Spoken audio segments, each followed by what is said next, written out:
Guys, magluluto tayo ng sinigang na hipon. Yan, yan na tayo ng bawang at sibuyas. Dagdag na rin natin yung kamatis. Yan, halo-halo lang.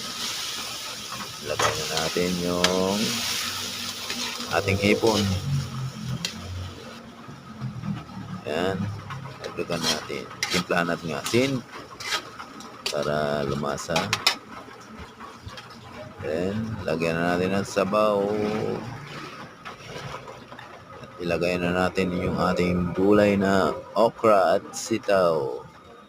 Lagyan natin bitchin at saka yung sinigang sa sampalok with gabi.